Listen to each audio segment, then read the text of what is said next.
A'udzu billahi minasyaitonir rajim. Bismillahirrahmanirrahim. Innal hamdalillah nahmaduhu wa nasta'inu wa nastaghfiruh. Wa a'udzu billahi min shururi anfusina wa min sayyiati a'malina. May yahdihillahu fala mudilla lahu wa may yudlil fala hadiya lahu. Asyhadu an la ilaha illallah wa asyhadu anna Muhammadan abduhu wa rasuluh. Allahumma sholli ala sayyidina Muhammad wa ala alihi wa sahbihi wasallam. Bapak Ibu yang dirahmati Allah, yang saya cintai kami Allah. Pagi ini langsung saja karena waktunya singkat akan membahas tentang fenomena banjir yang sekarang kita hadapi yang dihubungkan dengan cerita mengenai pemanasan global. Apakah benar ini terjadi dan kira-kira prediksi seperti apa yang terjadi kalau itu hubungannya dengan cerita CO2 dan sebagainya.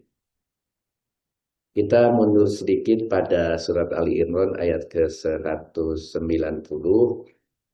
Inna fi khalqis samawati wal ard, sesungguhnya dalam penciptaan langit dan bumi, wahtilafil laili wan nahar, silih bergantinya malam dan siang, la ayatil liulil albab, terdapat tanda-tanda bagi orang-orang yang berakal.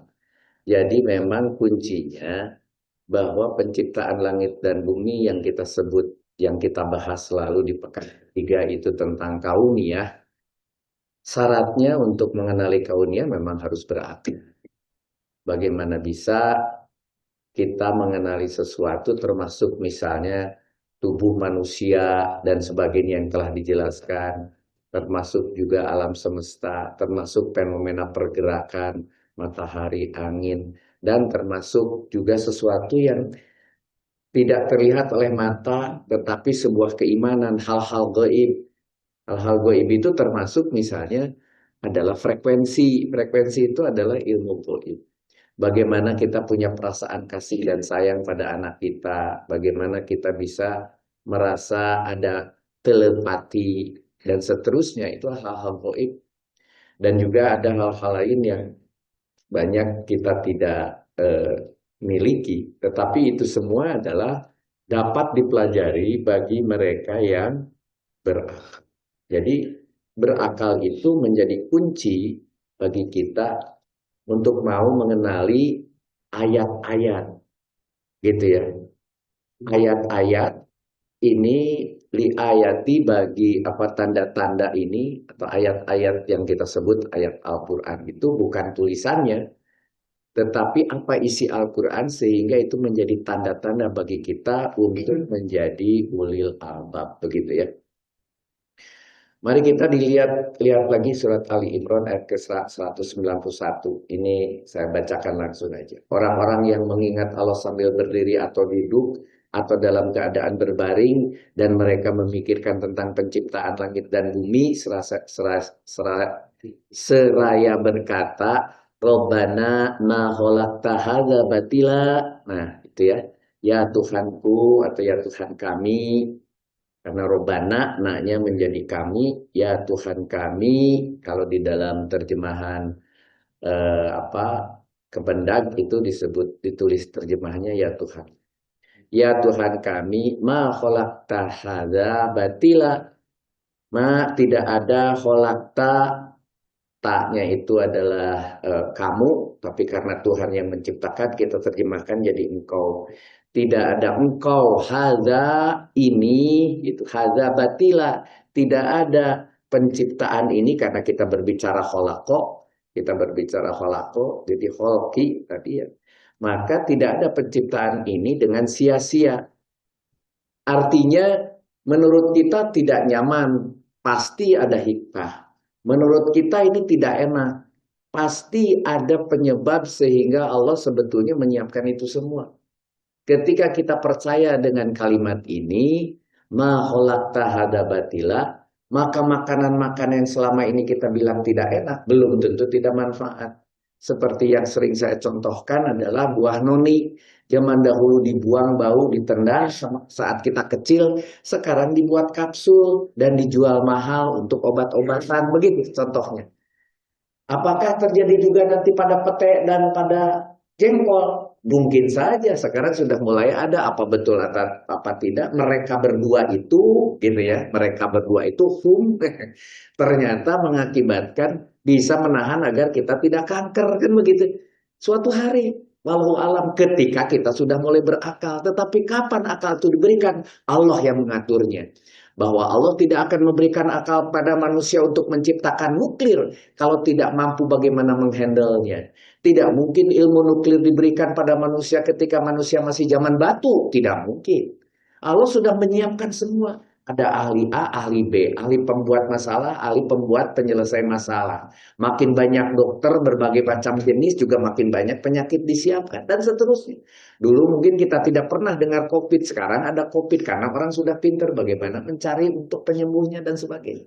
Semua sudah disiapkan karena semuanya adalah ma khalaqta hadza batila. Tidak ada yang sia-sia. Jadi jangan sampai kita suudon sama Allah.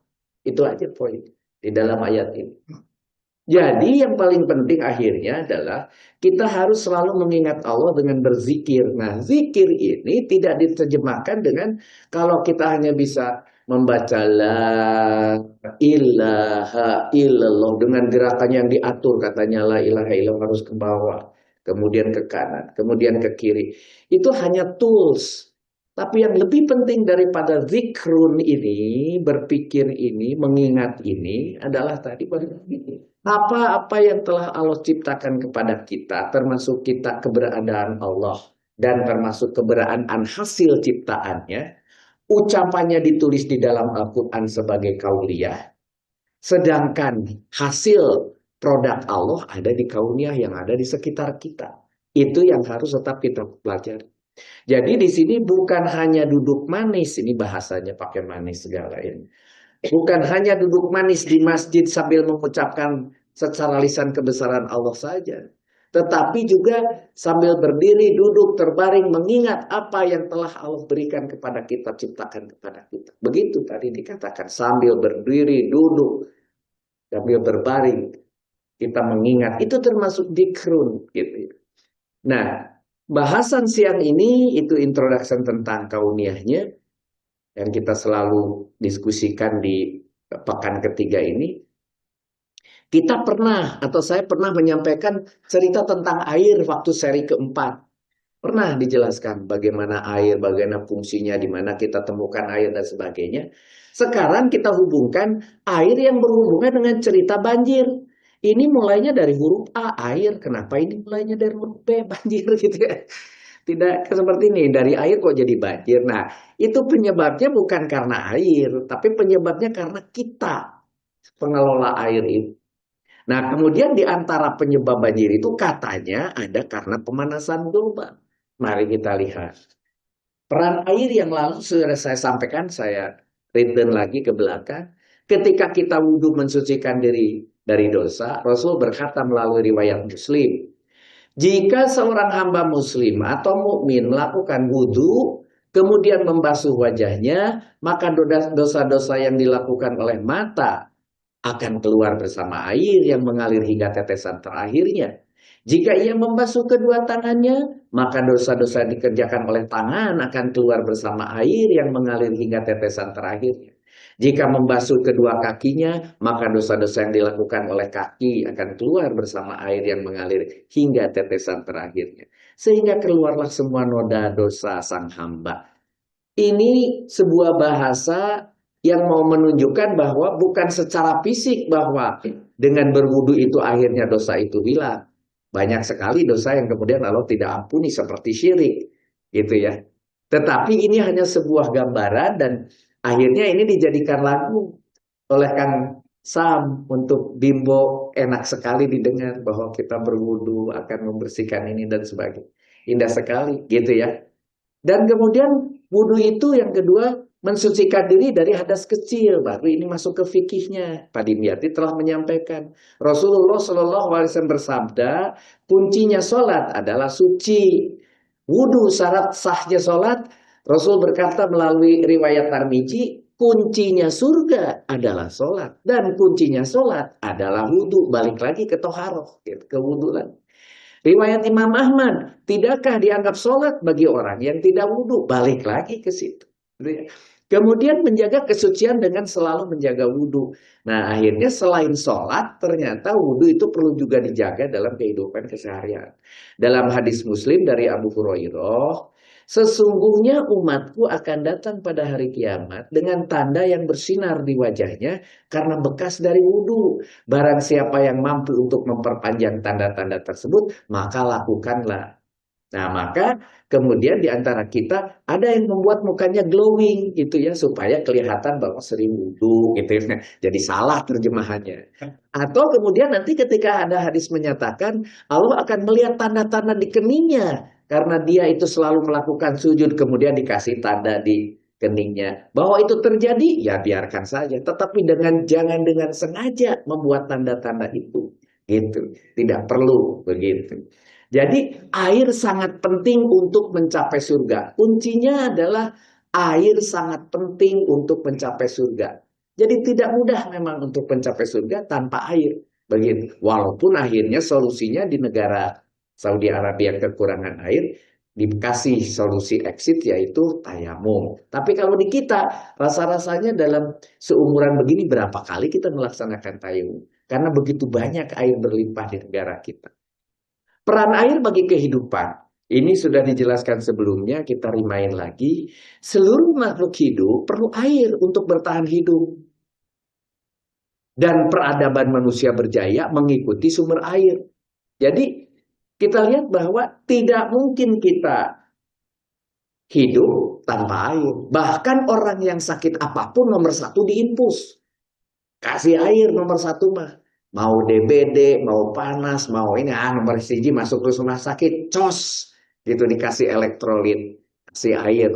Kemudian peradaban manusia berjaya mengikuti sumber air, mulai dari masa Mesopotamia zaman dahulu sampai negara kota-kota modern, New York di pinggir pantai, kemudian Jakarta di pinggir pantai, Surabaya di pinggir pantai, Medan di pinggir pantai, semua yang dekat dengan air, itulah kota-kota yang kemudian menjadi maju begitu. Pusat manusia terbantu dengan kemudahan akses air, maka air dipakai untuk transportasi di dalam negara, antar negara, dua kota.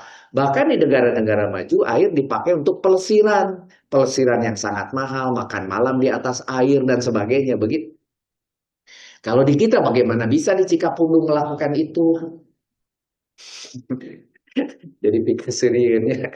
Tubuh manusia terdiri dari 55-78% air dan memerlukan 1-7 liter per hari. Kenapa 1-7? Ya kalau seperti Pak Nego begitu mungkin 1 liter udah cukup dan badannya kecil. Tapi kalau yang besar-besar begini mungkin bisa 4-5 liter sehari, 7 liter gitu. Yang itu 7 liter gitu sehari begitu ya. Jadi sangat tergantung dari berat badan, berapa jumlah air yang dibutuhkan misalnya begitu. Nah, pembentukan sel dan cairan tubuh itu ternyata sel tubuh kita ini 70-85% terdiri dari air. Tuh, sorry. Nah, gitu ya. Jadi 70-80% itu terdiri dari air. Lemak saja itu 10%-nya air. Darah apalagi 83% air gitu. Makanya pantas kalau ada cerita harus diinfus. Cairan lambung kalau sedikit berkurang mulai kental dan sebagainya kan begitu.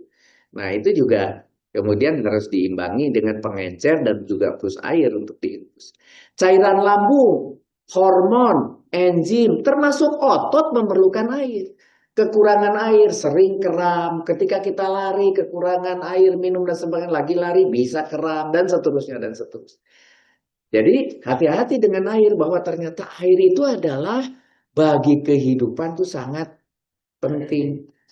Sedangkan pelarut-pelarut zat-zat gizi lain dan pembantu proses pencernaan makanan itu juga dari air. Oleh karena itu dokter selalu mengatakan makan obat ini dan kemudian minum air kan begitu. Jangan makan obat tanpa air, cukup pakai pisang gitu ya. Nanti bagaimana melarutkan obat itu? Bagaimana obat itu kemudian menjadi hancur dan kemudian terserap oleh otot-otot?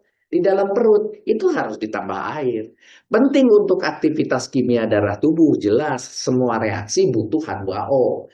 Media transportasi membawa nutrisi termasuk oksigen ke seluruh tubuh. Medianya adalah air. Air adalah pokok manusia tadi sebagai pelarut, mikroorganisme dalam air membantu membersihkan limbah. Sekarang sudah diciptakan metodenya adalah bukan menggunakan kimia untuk pengendap, untuk koagulan dan sebagainya, tapi mencampurkan organisme-organisme untuk mengakibatkan air kembali menjadi jernih. Keperluan umum seperti pengangkutan, rekreasi, keperluan industri, pembangkit listrik, yang cukup besar, murah di negara-negara maju seperti di Norwegia, itu hampir 70% negaranya terpenuhi oleh air. Sementara dia kaya minyak dan gas, sehingga dia menjadi kaya raya negaranya. Masyarakatnya pun sedikit pula, tidak banyak, tidak rembai anak-anaknya. Jadi makmurlah mereka, begitu ya. Keperluan pertanian dan peternakan, keperluan transportasi banyak sekali ternyata. Jadi kita harus ngamumule air, kata orang Sunda. Air itu harus dimumule, jangan mudah kemudian dirubah.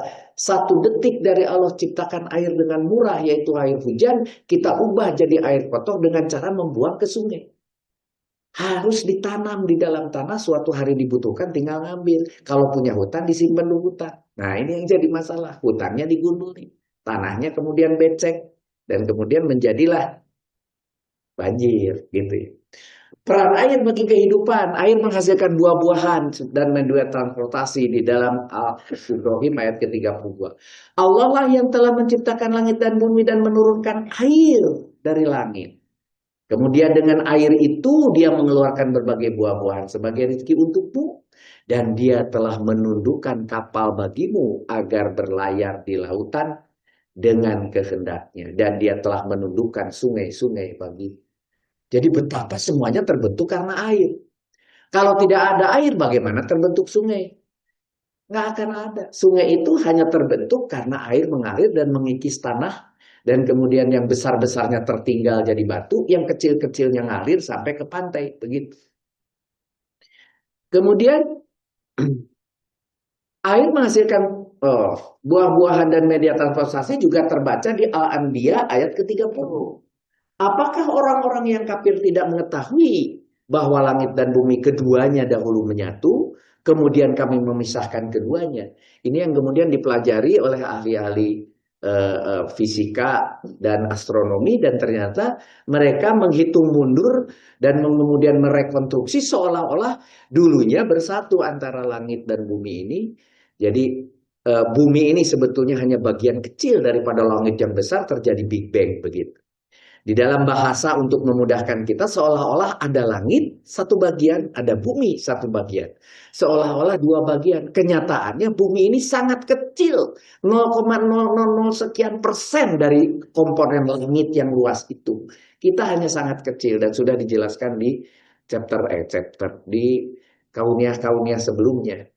Dan kami menjadikan segala sesuatu yang hidup berasal dari air. Ini clear dari Allah. Bukan neko-neko. Kami menjadikan segala sesuatu yang hidup dari air.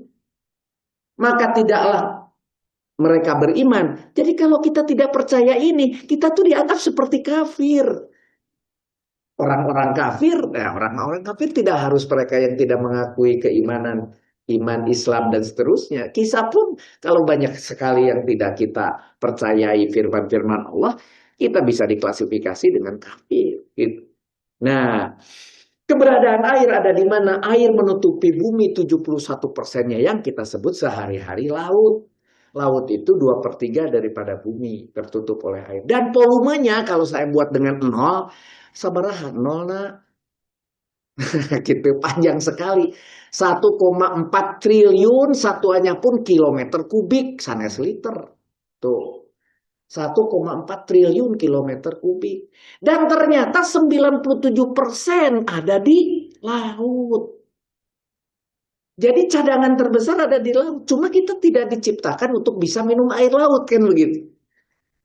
Nah, Ada di es, ada 1,8%, ada di air tanah. Air tanah itu yang diambil oleh para pabrik, oleh hotel-hotel yang di bawah 600, 500, 400 meter.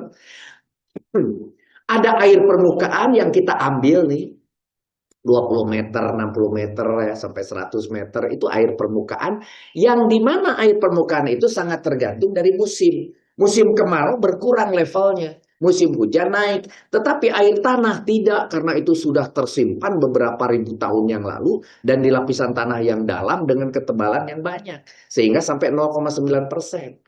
Oleh karena itu, tenang-tenang aja yang hidup di hotel, di pabrik, ada airnya juga banyak. Kita yang rumah-rumah yang ngambil airnya dangkal baru bermasalah. Uap air ada juga, walaupun sangat sedikit, 0,002. Sehingga uap air pun boleh dipakai untuk berwudu. Begitu. Ini semua adalah air, tetapi yang bisa kita konsumsi adalah yang ini, gitu ya, air tanah dan air permukaan. Bahkan saat ini kita lebih banyak mengkonsumsi hanya yang ini. Kemudian di antara kita ada yang mengatakan kita akan kehabisan air. Yang diceritakan itu yang ini, kehabisan dari 0,1%. Tapi kita pasti punya banyak cadangan yang lain. Nah, pertanyaannya bagaimana mentransfer dari barang yang ini menjadi ini? Ilmunya sudah ada, tapi ternyata ilmu tersebut masih mahal. Contohnya, kalau kita pergi haji, itu satu kota yang namanya di Jeddah, airnya air laut yang diproses dengan reverse osmosis atau RO. Bahwa di Indonesia juga ada, di perusahaan-perusahaan besar atau perusahaan migas yang di laut seperti di Pulau Pabelokan, ada alatnya. Satu daerah itu semua adalah karena tidak ada air di tengah laut, tapi kehidupannya banyak, ada banyak pekerja dan kegiatan, maka diciptakan air tawar dari air laut. Jadi artinya dari sini kita tidak perlu khawatir. Tetapi Allah mengecrek-ngecrek ilmuna. Tidak sekarang kalian bisa menciptakan air tawar dari air laut. Nanti ada saatnya begitu. Nah, kalau itu sudah bisa, maka sekarang kalian saya kasih aja gratis, kata Allah. Gratisnya bagaimana? Airnya diuapkan, air laut itu diuapkan dari selatan Pulau Jawa. Kemudian tertiup oleh awan. Nabrak gunung, karena ada nabrak gunung di selatan nih, di selatan Bandung. Sehingga itu namanya awan naik. Karena awan menjadi dingin. Karena dingin, jatuh di kota Bandung, hujan. Jatuh di kota Bogor, hujan. Jatuh di kota Sukabumi, hujan. Nah, jadi kata Allah, saya ciptakan gratis air itu. Gratis. Dari laut sebetulnya dibuat jadi air tawar. Gitu. Nah, ini prosesnya, ini gambarnya. Jadi ternyata yang tadi itu berputar ke sini, kemudian jatuh di sini. Yang benar adalah dia mengalir di sini. Nah, ini yang benar itu ngalir di sini, di bawah situ. Sorry. Yang benar itu ngalirnya di sini, di bawah. Ada air permukaan, nanti yang lama itu jadi air bawah tanah, yang nanti dipakai ribuan tahun yang akan datang, ratusan tahun. Sedangkan yang di permukaan ini yang kita nikmati. Yang jadi masalah hari ini adalah ngalirnya bukan di situ, di atas ini. Jadilah itu banjir. Kenapa? Karena penahan di sininya, pohonnya di situ, tanah yang mengandung humusnya dibabat habis. Gitu. Itu yang jadi masalah. Jadi jumlah air di bumi itu relatif tetap. Tidak ada satu tetes air pun yang lepas ke angkasa. Tidak ada. Walaupun kita lihat namanya awan tinggi, sebetulnya tidak tinggi. Paling banter 8.000 meter. Paling banter 8 kilometer. Sementara pesawat aja bisa 11 kilometer. Bisa 33.000 feet kita terbang. Kalau kita pergi haji, kita bisa lihat kita awan itu ada di bawah. Dan itu dibandingkan jari-jari bumi yang 6.300 seperti nempel awan itu. Betapa dekat dengan bumi dan tidak pernah bisa lepas ke angkasa luar. Dia akan balik, akan balik, akan balik. Jadi kalau begitu tidak ada air yang akan lepas dari bumi ini.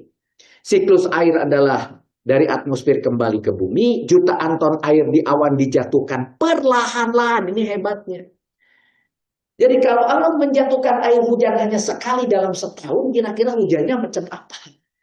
Tapi Allah ciptakan hujan itu berkali-kali. Bersyukur, aduh ini hujan. Kemarin hujan 2 hari yang lalu. Bersyukur, artinya Allah mencicil hujannya jatuh ke bumi. Bayangkan kalau sekaligus. Segede-gede perep, begitu. Kumaha, gitu ya, genteng parepus, coba ageng, coba apa, di mana-mana banjir. Nah gitu. Jadi bersyukur kalau hujan itu dicicil. Ya, itu adalah semua bagian daripada desain Allah agar kita hidup ini nyaman. Begitu. Surat Ar-Rum ayat ke-48. Allah lah yang mengirimkan angin. Tuh, yang mengirimkan angin tadi siapa? Allah. Angin itu menggerakkan awan. Dan kemudian Allah membentangkannya di langit menurut yang dia kehendaki. Dan menjadikannya bergupal-gupal. Lalu engkau lihat hujan keluar dari celah-celahnya. Maka apabila dia menurunkannya kepada hamba-hambanya yang ia kehendaki. Tiba-tiba mereka bergembira. Nah, makanya bergembira. Dan pasti ini membawa berkah. Sebetulnya ya boleh saja kita berdoa semoga ya Allah hujan ini menjadi berkah. Artinya lagi itu hujan yang tidak berkah. Semuanya berkah. Hanya ulah manusia aja yang membuat jadi banjir dan sebagainya. Jadi kita mau bersyukur alhamdulillah ya Allah diberi hujan titik, erek hujan alit, urang hujan ageng gitu ya. Itu semuanya berkah. Itu tidak usah kemudian minta lagi untuk jadi berkah. Insya Allah berkahnya itu antara hujan dengan kita. Kitanya menjadi berkah. Tetapi hujannya sendiri secara material dia sudah pasti memberikan keberkah. Karena sudah dibuktikan bahwa air itu adalah segalanya. Surat Qaf ayat ke-9 sampai 11. Dan dari langit kami turunkan air yang memberi berkah. Loh, yang memberi berkah. Ini clear kok. Air itu memberi berkah gitu ya. Katakan yang memberi berkah. Dari langit itu kami turunkan air yang memberi berkah. Lalu kami tumbuhkan dengan air itu pepohonan yang rindang dan biji-bijian yang dapat dipanen. Dan pohon kurma yang tinggi-tinggi yang mempunyai mayang yang bersusun sebagai zat bagi hamba-hamba. Ya, dan kami hidupkan dengan air itu negara yang negara yang mati atau tandus. Seperti itulah terjadinya kebangkitan. Jadi suatu hari di negeri Arab tiba-tiba hujan besar di gurun. 2-3 hari kemudian keluar pohon-pohon kecil. Gitu. Kemudian wah subhanallah ini kebesaran Allah di gurun yang kering ini tiba-tiba datang pepohonan. Ya sudah ada di dalam Al-Quran. Bahwa memang dia itu menyimpan berbagai biji-bijian di dalam tanah yang tidak bisa tumbuh karena tidak ada air. Sekalinya air jadi tumbuh. Gitu ya. Jadi semacam togek-togek kecil begitu. Dan itu menjadi siap kehidupan nanti dimakan oleh domba-domba dan dombanya dimakan manusia kan begitu kira-kira. Itu yang terjadi di dalam surat Qaf ayat ke-9. Yang kedua, jadi yang pertama tentang air selesai, kita lihat pemanasan global. Di dalam surat Al-Mulk ayat 30 yang sudah pernah dibahas di sini tentang makna surat Al-Mulk, katakanlah, terangkanlah kepadaku jika air mulai surut ke dalam tanah, siapa yang akan memberimu air yang mengalir? Ini ayat terakhir dari surat Al-Mulk ya, ayat ke-30 sebagai penutup. Waktu itu dikatakan bahwa ternyata urusan air pun sebetulnya Allah yang mengatur. Di dalam surat Luqman ayat ke-10, benda di langit dengan keteraturannya itu diterangkan, dia menciptakan langit tanpa tihan, karena kita berpikir seolah-olah langit itu atap. Yang kami lihat dan meletakkan di bumi gunung-gunung yang kokoh karena batuannya keras-keras semua, agar ia tidak mengguncangkanmu serta menyebarkan padanya segala jenis makhluk bergerak. Kami juga menurunkan air hujan dari langit, lalu kami menumbuhkan padanya segala pasangan yang baik, begitu ya. Itu adalah di dalam surat Luqman ayat ke-10. Jadi memang Allah sudah menciptakan semua itu. Dan kemudian kita lihat bagaimana dengan cerita teori rumah kaca yang sekarang menjadi ramai. Ketika ada matahari masuk, sebagian panas dari matahari diserap oleh bumi dan memanasinya. Jadi bumi agak hangat. Kalau hujan terus biasanya kita agak kedinginan. Jadi panas matahari itu merambat secara radiasi, ya. Panas, jadi tidak langsung nempel konveksi, tidak langsung menggunakan material seperti besi begitu, tetapi menggunakan radiasi.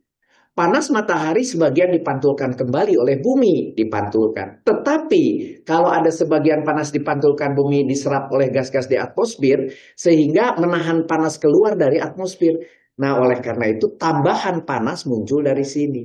Ini yang kemudian diributkan. Penyebabnya katanya itu karena CO2. Tapi nanti ada ilmuwan lain mengatakan itu justru karena partikel-partikel. Karena NOx, karena SOx, karena juga debu yang ikut terangkat. Bukan karena CO2. Jadi CO2 tidak menjadi masalah. Kenapa CO2 tidak menjadi masalah? CO2 itu ternyata tidak membunuh manusia. Buktinya, istri-istri kita itu keluar CO2 dari mulutnya. Seperti mulut kita mengeluarkan CO2 dari kehidupan. CO2-nya nanti diambil oleh pepohonan. Pohon butuh CO2. Oleh karena itu, ketika kita hidup bersama satu kasur, satu selimut, masing-masing mengeluarkan CO2, kan tidak saling membunuh. Karena CO2 tidak membunuh. Gitu. Bahkan CO2 dibutuhkan oleh tumbuhan. Kita punya hutan, kita punya pepohonan sekeliling kita. Berarti CO2 sudah diadop sama mereka. Bahkan laut pun menyerap CO2. Jadi artinya kalau dihitung Indonesia, mestinya Indonesia itu tidak membuat masalah. Kemudian langitnya jadi terhalang CO2. Karena banyak sekali CO2 diambil oleh hutan, diambil oleh laut. Sementara juga oleh tumbuh-tumbuhan di sekitar kita. Begitu. Tetapi tetap saja selama ini yang dipercaya oleh orang-orang karena CO2 terlalu banyak bahwa bumi menjadi lebih panas. Tapi di sini buktinya kok bumi jadi lebih dingin karena terhalang. Fenomena ini menjadi keributan di dalam para ilmuwan. Yang benar apa yang menyebabkan bumi tambah panas atau kemudian bumi tambah dingin begitu. Nah, mari kita lihat faktanya. Memang karena CO2 ini di atmosfer naik. Karena manusia makin banyak kehidupannya, makin banyak industrinya. Betul, komponen CO2 dalam satuan ppm kemudian naik. Itu dan jadi 370 dari 290 begitu. Tapi sepanjang kira-kira sekian puluh tahun, bahkan 100 tahun lebih baru terjadi begitu. Sekian ratus tahun baru kemudian terjadi kenaikan ppm daripada CO2 misalnya. Teori efek rumah kaca ini pada perubahan cuaca itu dikatakan bahwa akan merubah kesehatan manusia, akan merubah kemudian pertanian. Tapi ada sebagian para ahli pertanian mengatakan justru kita butuh CO2 mengakibatkan apa? Mengakibatkan pertumbuhan kita pada saat fotosintesisnya terbantu menjadi green pupuk gitu. Itu juga terjadi keributan di dalam para ilmuwan. Kepada hutan, kepada sumber air, kepada sampai ke pantai, nanti batas pantai karena makin panas, cairan di es di di utara atau di selatan itu mencair, kemudian laut menjadi naik, pulau-pulau kecil yang cuma ketinggiannya pendek bisa hilang. Sehingga penduduk di pulau itu harus mengungsi misalnya. Gambaran ekstrimnya begitu. Bahkan dibuat ekstrim. Seolah-olah dari data ini dibuat grafiknya begitu gitu ya. Ya akibatnya manusia takut. Nah akibat takut kemudian berbuatlah sekarang sesuatu yang ekstrim. Muncullah net zero emission atau NZE. Yang sekarang diributkan. Kemudian ada diskusi di berbagai negara. Semua negara kemudian menyiapkan diri untuk melakukan net zero emission. Tetapi yang disuruh kita negara-negara miskin dan negara yang middle gitu. Negara-negara majunya bahkan Amerika sekarang mulai menolak. Begitu. Padahal revolusi industri terjadi di Eropa, di mereka. Padahal revolusi industri kedua sekarang terjadi di Cina. Padahal energi yang dipakai oleh Cina kira-kira 23% sedunia itu. Dipakai oleh Amerika 19%. Dipakai oleh Indonesia 1% pun tidak. Jadi kalau gitu yang mengotori langit siapa? Bukan kita. Tapi kenapa kita yang harus membersihkan langit? Kan gitu. Nah hal-hal seperti ini sebetulnya sesuatu yang logis, tetapi mungkin karena kita tidak tahu, kita pikir kitalah yang bertanggung jawab begitu. Nah kemudian El Nino, ada El Nino namanya aja kita tidak kenal orang Indonesia gitu ya. El Nino itu orang Portugis atau orang Prancis atau orang mana? El Nino itu kebakaran hutan di Indonesia karena El Nino. Jauh-jauh banget sih El Nino TK Indonesia gitu ya jauh ya. Nah kemudian dibaca temperatur, oh ternyata temperaturnya katanya naik tahun ke tahun. Kamu lihat dibaca di sini ternyata tidak gitu ya. Temperatur itu seperti ini, kebakaran terjadi di situ. Ada hal lain sebetulnya yang berpengaruh kenapa kebakaran. Mungkin karena para perokok, mungkin ketika di hutan, mungkin.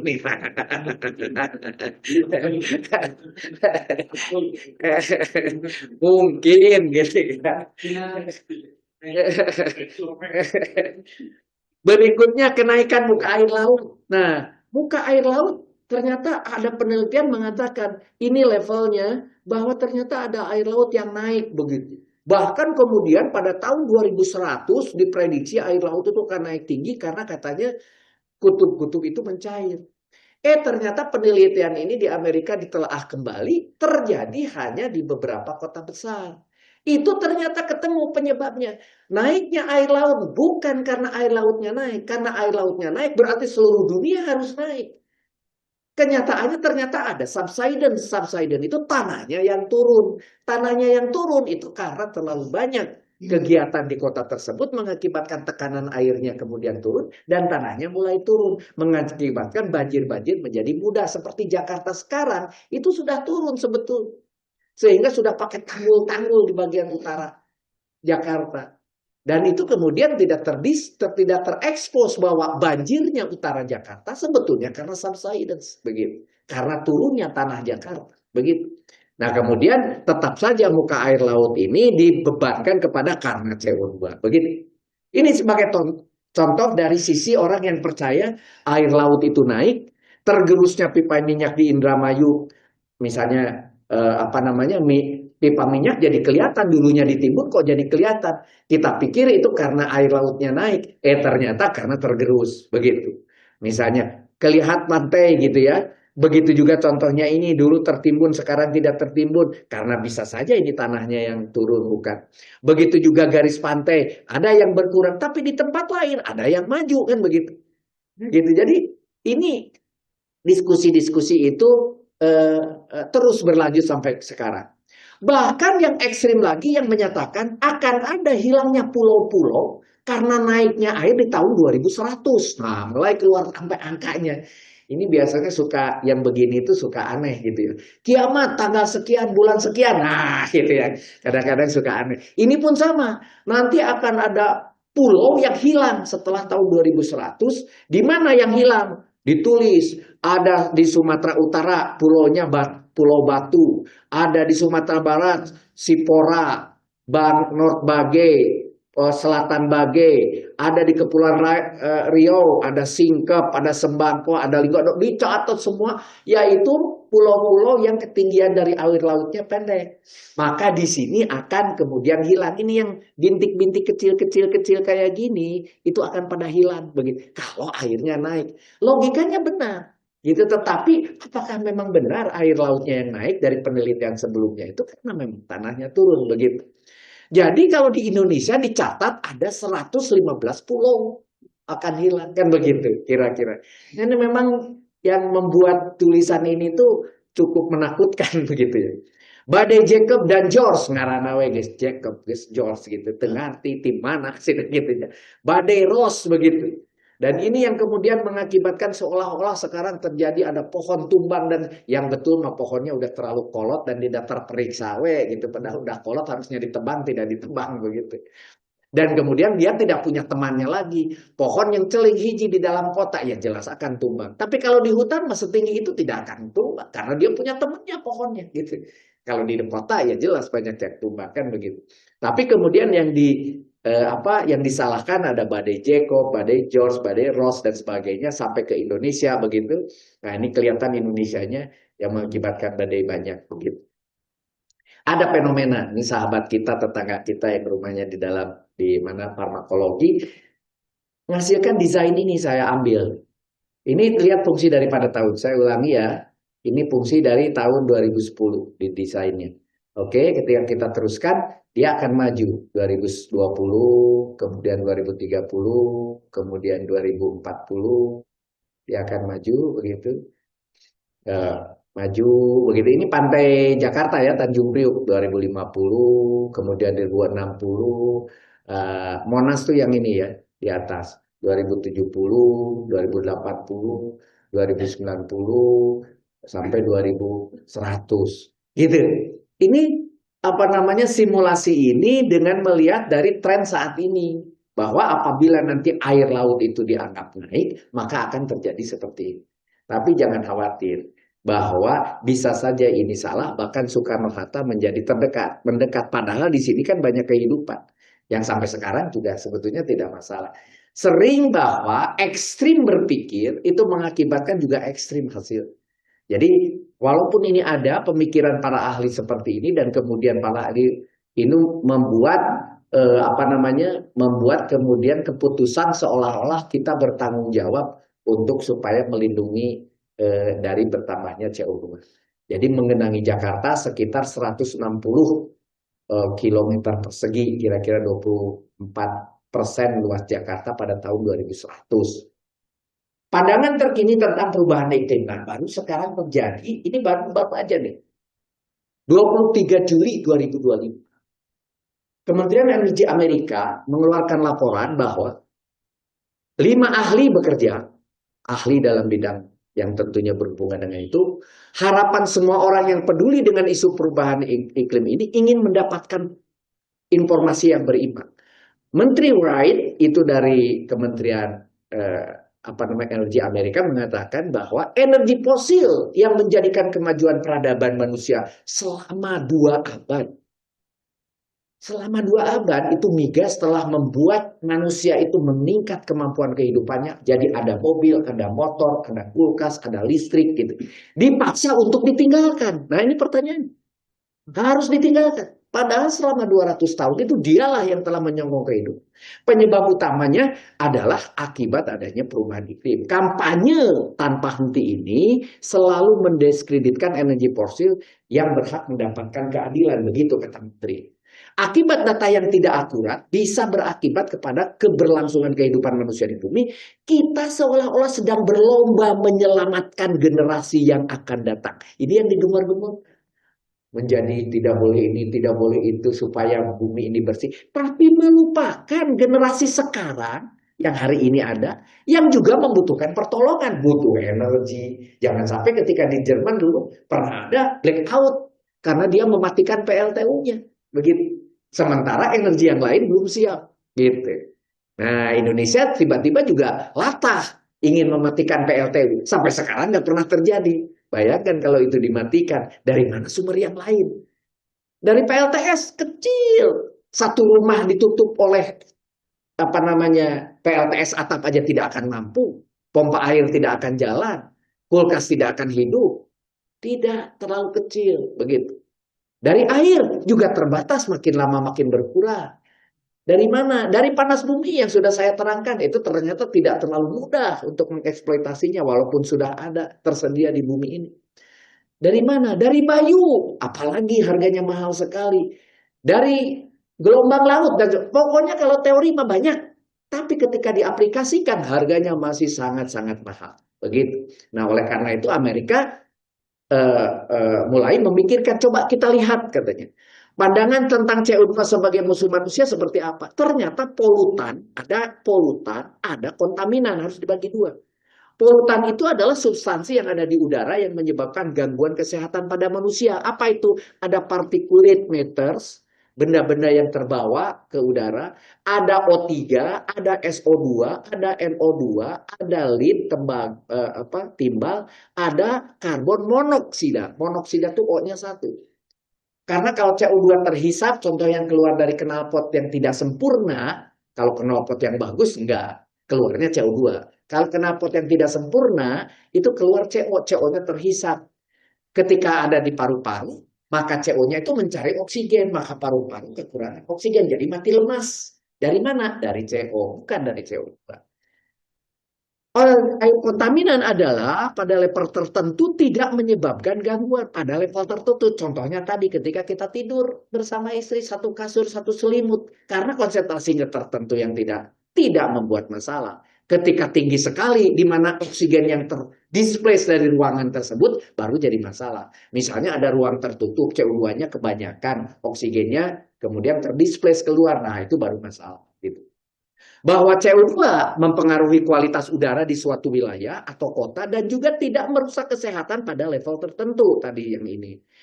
Tidak berbau, CO2 itu tidak berbau, tidak mengubah jarak pandang, jadi kita tetap aja tembus kalau ada CO2. Tidak Pak, itu di mobil-mobil keluar dari bis, kan suka hitam, itu bukan, itu jelaga. Jelaga itu dari sini, dari particulate matter, yaitu bahwa karbon yang tidak terbakar. Kalau dari mobil-mobil bensin tidak keluar kotoran itu. Tapi dari mobil solar keluar itu partikulat. Tapi mobil sedan atau mobil bensin maupun mobil solar sama-sama mengeluarkan CO2. Dua-duanya sama gitu. Dua-duanya juga mengeluarkan CO2. Tetapi tidak mengubah jarak pandang kalau CO2. Tapi memang kelebihan CO2 dapat mengakibatkan kenaikan temperatur bumi, begitu. Itu yang disepakati oleh para ahli. Jadi CO2 bukan musuh bagi manusia, sehingga harus ditangkap dan dipenjara. Tapi justru sangat dibutuhkan untuk di sisi lain fotosintesis yang dapat kemudian menghasilkan buah-buahan dan mendukung kehidupan. Sehingga pohon-pohon itu menjadi mudah berbuahnya dan sebagainya. Bagaimana dengan pemanasan global CO2 itu? Tahun 2025 ini konsentrasi CO2 di atmosfer adalah sekitar 430 ppm. Tadi 370, sekarang 2025 430. Dan diperkirakan naik sekitar 2% per tahun. Sampai akhir abad ini, kalau tidak ada upaya mengurangi CO2, maka konsentrasi CO2 menjadi 580 ppm. Kemudian dari OSHA, Administrasi Internasional tentang Kesehatan, manusia bisa hidup kalau terekspos CO2 dengan kadar sampai 5.000 ppm selama 8 jam. Kondisi hari ini 430, nun jauh di sana. Jadi artinya sampai hari ini menjadi belum masalah sebetulnya. Hasil dari para panel ahli itu adalah, kesimpulannya adalah, CO2 justru membuat bumi lebih hijau. Tuh, lebih hijau. Naiknya konsentrasi CO2 di udara mengakibatkan tanaman tumbuh lebih cepat lewat proses fotosintesa yang lebih baik. Juga dari data satelit yang memperlihatkan telah terjadi global greening, penghijauan. Sekarang di Eropa aja sudah berpohon dan kemudian tumbuh. Di negara-negara yang memiliki gurun, sudah banyak sekarang pepohonan tumbuh dan melebar hutannya. CO2 punya efek seperti pupuk untuk tanaman, CO2 fertilization effect, dan benefit bagi dari meningkatnya CO2 terhadap hasil pertanian dan perkebunan yang lebih masuk sebagai faktor utama. IPCC mengakui bahwa telah terjadi global greening, tapi belum berasa belum yakin mengenai berapa besarnya. Daratan dan lautan mampu menyerap CO2 50%. Jadi CO2 yang keluar itu sudah terserap. Emisi CO2 dari kegiatan manusia secara natural. CO2 dan GRK, rumah kaca, yang lain telah mengakibatkan naiknya suhu rata bumi, tapi juga harus memasukkan efek pendinginan dari aerosol. Perkiraan kenaikan suhu bumi di lapisan atmosfer jauh lebih tinggi dibandingkan dengan hasil pengukuran lewat satelit dan balon udara. Jadi ternyata dari grafik yang tidak kita sebut tadi naik, ternyata ketika dites lebih rendah dari prediksi itu. Jadi sebetulnya kekhawatiran tadi yang begitu ekstrim tidak perlu terjadi.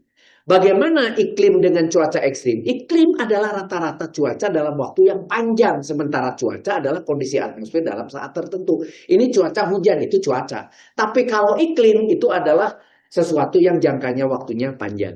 Hurricane di Amerika, baik yang besar maupun yang biasa, tidak menunjukkan angka berbeda dari tahun ke tahun sejak tahun 80. Yang sekarang dianggap bahwa ada hurricane itu disebabkan oleh pemanasan global, ternyata dipatahkan. Karena ternyata sejak tahun 80-an itu sudah terjadi.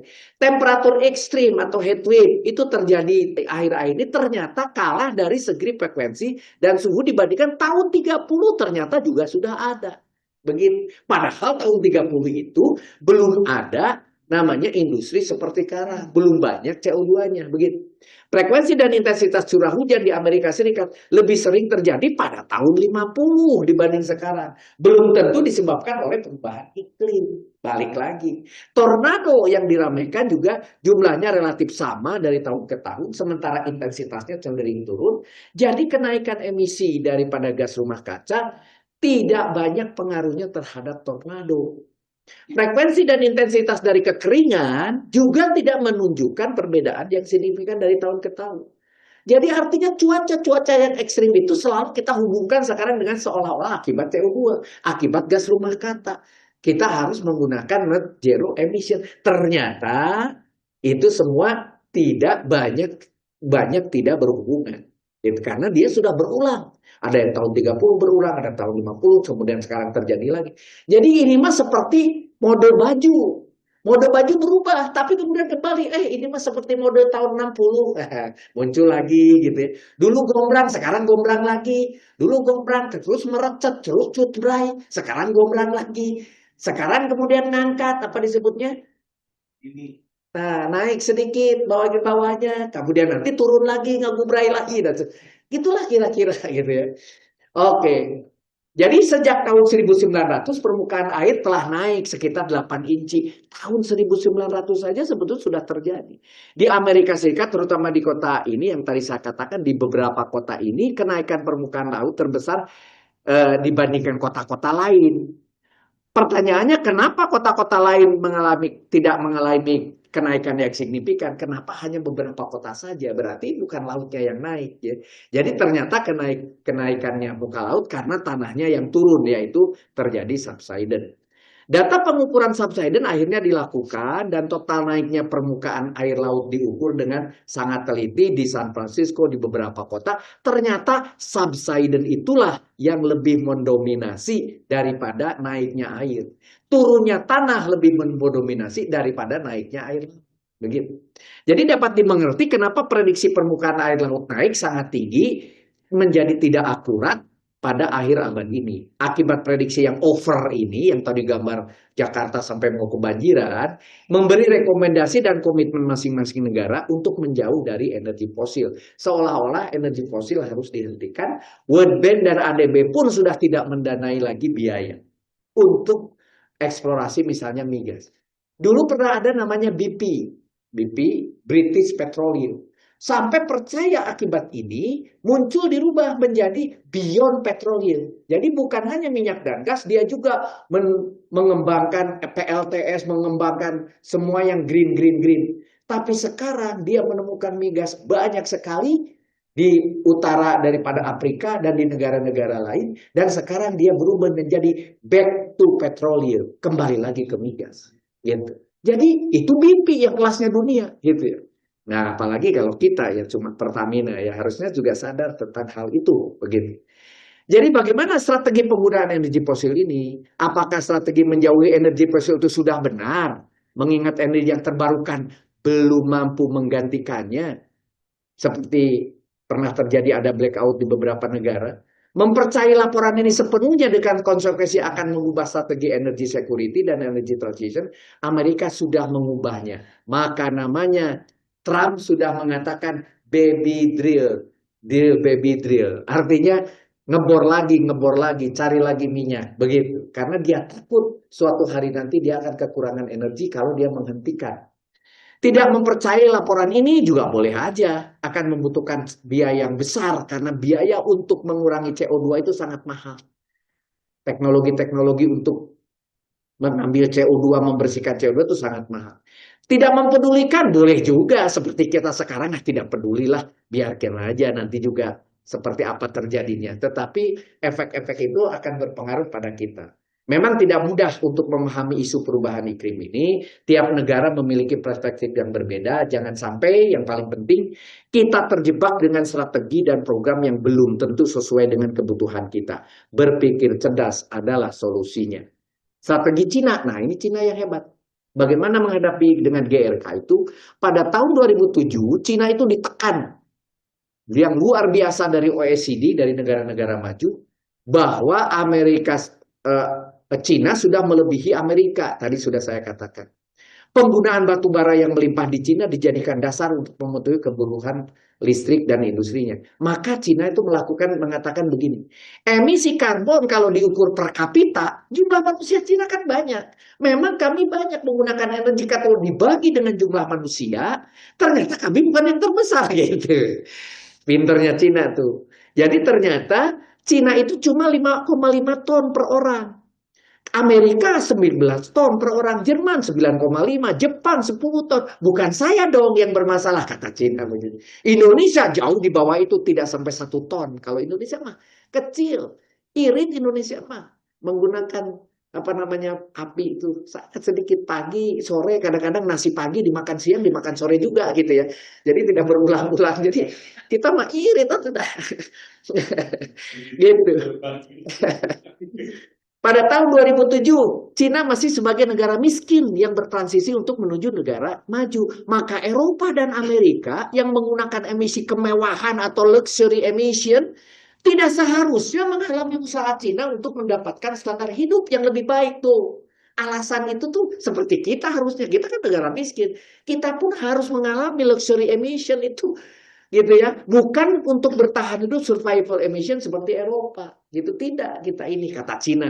Maka emisi karbon yang meningkat di Cina bukan semata keinginan di negerinya sendiri, tapi juga karena negara maju memindahkan industrinya ke Cina. Cina jadi maju, seolah-olah Cina menjadi pengotor dunia. Padahal sebetulnya banyak pabrik-pabrik negara maju sekarang sudah di Cina.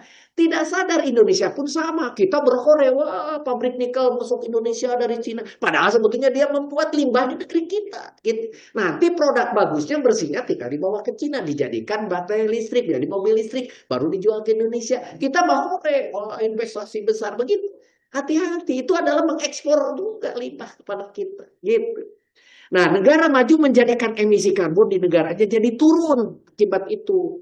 Berhasil mengalihkan emisi karbon lewat investasi seolah-olah membangun smelter di Cina. Sekarang Cina membangun smelter di Indonesia. Dan mau fokus mengembangkan industri berbasis teknologi tinggi dan jasa di negaranya masing-masing. Begitu.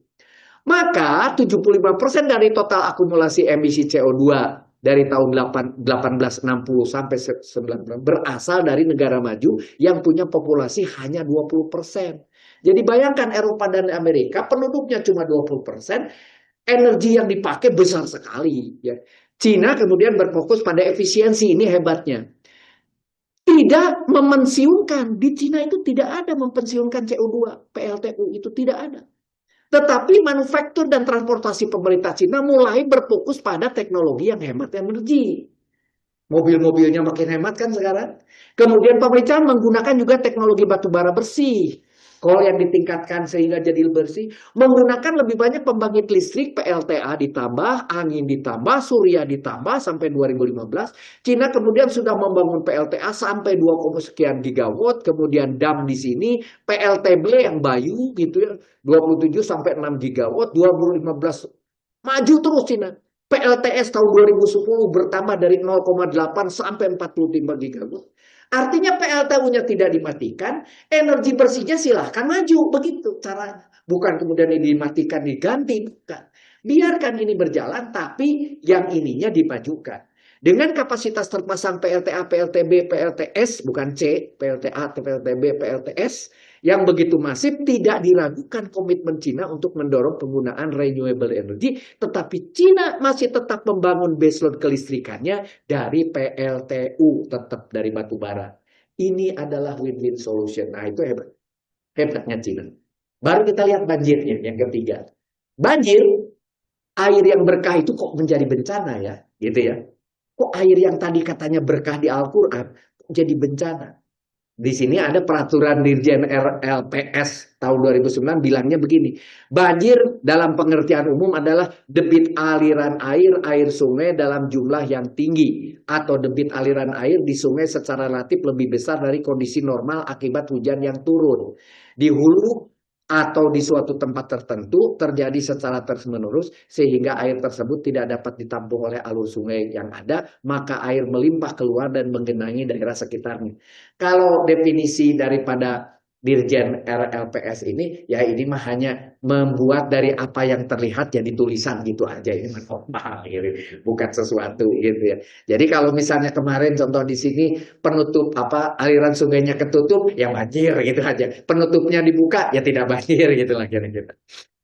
Tapi mari kita lihat Al-Mu'minun ayat 17-21. Dan sungguh kami telah menciptakan 7 lapis langit di atasmu. Dan kami tidaklah lengah terhadap ciptaan kami. Dan kami turunkan air dari langit menurut suatu ukuran. Lalu kami jadikan air itu menetap di bumi. Nah ini, air menetap di bumi ini yang penting. Allah sudah menyiapkan itu. Air menetap di bumi. Dan pasti kami berkuasa melenyapkannya. Lalu dengan air itu kami tumbuhkan untukmu kebun-kebun kurma dan anggur. Di sana kamu memperoleh buah-buahan yang banyak. Dan sebagian dari buah-buahan itu kamu makan. Dan kami tumbuhkan pohon zaitun yang tumbuh dari gunung Sinai. Yang menghasilkan minyak dan bahan pembangkit selera bagi orang-orang yang makan. Jadi minyak zaitun itu untuk dimakan. Kami memberi minum kamu dari air susu yang ada dalam perutnya dan sungguh pada hewan-hewan ternak terdapat suatu pelajaran bagimu. Kami berikan minum kamu dari air susu yang ada di dalam perutnya, dan padanya juga terdapat banyak manfaat untukmu. Sebagian darinya kamu makan, yaitu dagingnya dan sebagainya. Bahkan kalau tengkleng mah semuanya dimasukkan ke dalam tong. Kalau tengkleng, termasuk giginya pun masuk. Padahal dia tidak pernah gosok gigi ya si kambing teh. Dan di atas punggung hewan ternak juga di atas kapal kamu diangkut. Jadi ternak juga bisa ditunggangi begitu. Jadi betapa di dalam surat Al-Mu'minun 17:22 itu sangat komplit informasi. Gitu ya. Air itu menetap di dalam bumi, ini yang paling penting. Ada yang namanya groundwater tadi, confined water yang telah tersimpan di dalam bumi sekitar 2 sampai 3 kilometer yang turun dari langit beribu-ribu tahun yang lalu. Jadi jangan khawatir, tidak akan habis. Tetapi kenapa ada banjir? Banjir air hujan tidak menetap di dalam tanah tetapi mengalir di permukaan. Ini salahnya, gitu. Karena dia mengalirnya di permukaan. Harusnya air itu bergeraknya di bawah tanah, jangan di permukaan tanah. Kemudian muncul ide, ada penyerapan. Ya penyerapan mah itu masih di permukaan tanah. Harusnya justru di gunung. Yang masuk ke lapisan tanah di sana itu dangkal, tapi ke bawah sini sudah dalam. Yang di Cigadung sini, kalau kita ngebor 100 meter, 200 meter, itu dari gunung sono. Gitu. Dari gunung Manglayang atau dari mana, sekeliling kita yang saling mengisi. Tahun 2015 terjadi banjir yang sangat hebat di Jakarta. Saudara lihat, ini gambarnya, gambar 1 ya. Ini yang ini, gambar 2, gambar 3 sampai tol pun tertutup. Ada hotel juga yang kemudian terbanjiri, sampai Lateo sekarang pun ada. Sampai yang namanya Bundaran HI juga tertutup tahun 2015 seperti itu. Kemudian kita pikirnya ini adalah penyebabnya karena fenomena, bukan karena selokannya yang kemudian tidak beres, diperbaharui. Oleh karena itu masuklah selokan supaya bisa menyelesaikan masalah gitu ya Pak Saleh. Masuk selokan gitu ya. Borong-borong istilahnya zaman sekarang. Oke. Banjir Jakarta 2015 itu cukup ramai bagi orang Indonesia pada happy. Weh, dikasih banjir teh. Orang pada ke jalan, ketawa-ketawa begitu ya. Kemudian kita nikmati, bahkan kemudian naik truk walaupun di sungai sekitar Jakarta seperti ini. Jadi penyebabnya justru ini nih. Ya. Kotoran-kotoran yang tidak tertampung begitu menyocoki. 4 banjir dahsyat yang paling merugikan dunia itu di Thailand tahun 2011 kerugiannya 540 triliun.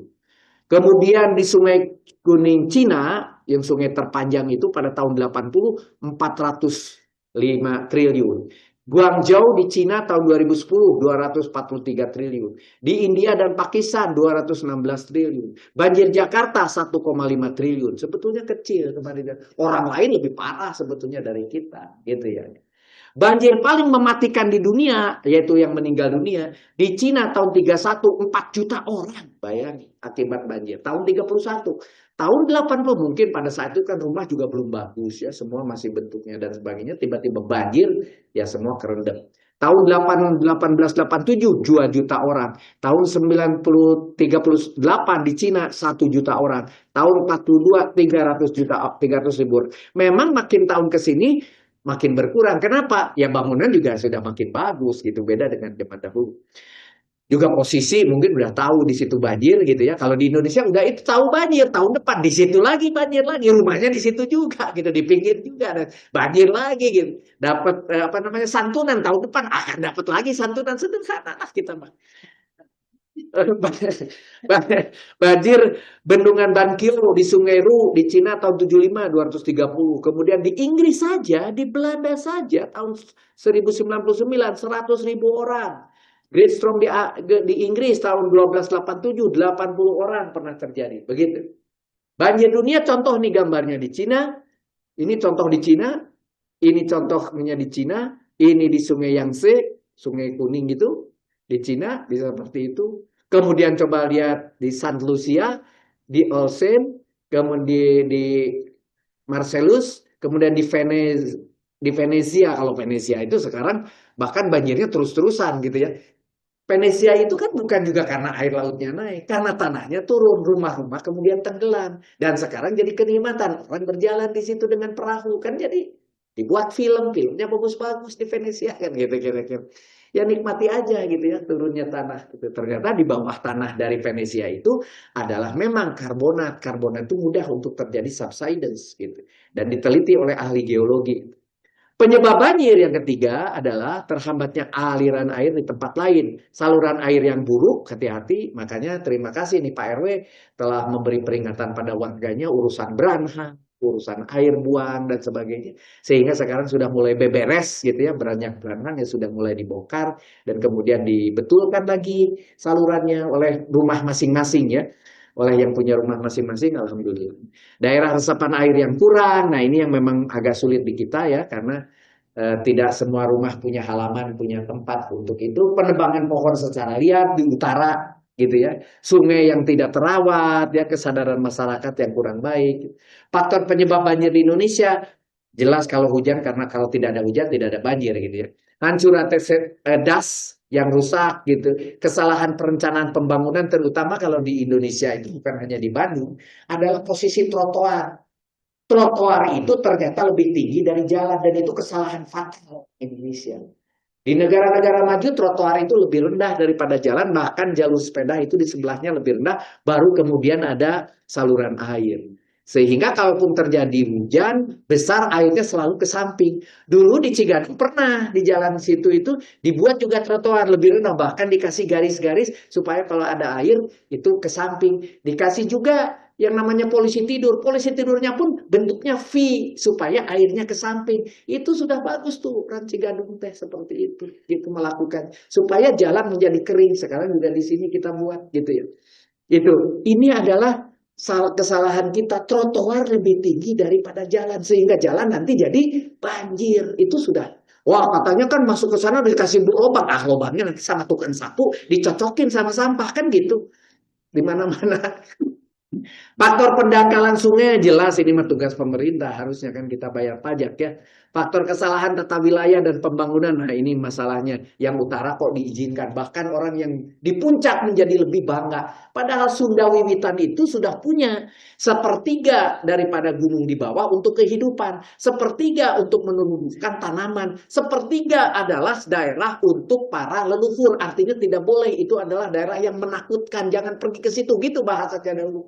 Dahulu mah tidak ada yang berani naik ke puncak karena itu menakutkan. Dibuat apa disebutnya sengit apa namanya? Nah, pokoknya daerah itu daerah yang orang kalau masuk tidak kembali gitulah itu namanya. Nah, pokoknya menakutkan. Itu maksudnya untuk melindungi sepertiga gunung itu atau bukit itu harus menjadi penyangga. Nah sekarang orang yang di puncak gunung merasa paling kaya. Rumah restoran yang di gunung menjadi paling mahal kan begitu sekarang. Ini fenomena-fenomena nomor 4 ini yang kemudian menjadi masalah. Nah, mari kita lihat fenomena banjir Jakarta yang terjadi di 2015 itu apa sih yang terjadi? Ternyata sungai kanal-kanal ini, coba kita lihat, Jakarta itu penuh dengan kanal. Dan orang Belanda kemudian menyiapkan apa namanya waduk-waduk di beberapa tempat. Beberapa waduk sudah jadi perumahan. Nah, ada Situ Gintung, ada di kita hanya tinggal Situ Ciburu yang tertinggal. Yang kecil-kecil yang lain sudah hilang. Nah, padahal dulu itu dipakai untuk sebagai balance gitu. Ketika hujan besar ke situ dulu, jangan langsung jadi banjir. Belanda sudah memikirkan itu, termasuk untuk kota Jakarta. Nah, akhirnya apa? Fenomena banjir.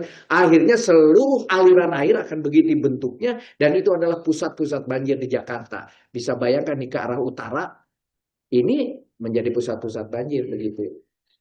Fenomena banjir Jakarta ini, akar masalah banjir Jakarta penolakan manusia terhadap penyerapan air oleh bumi, ya. Banyak aspal, bersemen, infrastruktur, pengalihan situs resapan air untuk mal dan bangunan karena kita sudah mulai kapitalis, kemudian kesadaran buang sampah sembarangan, kemudian pembuangan banjir kanal justru dijadikan tempat tinggal bantaran.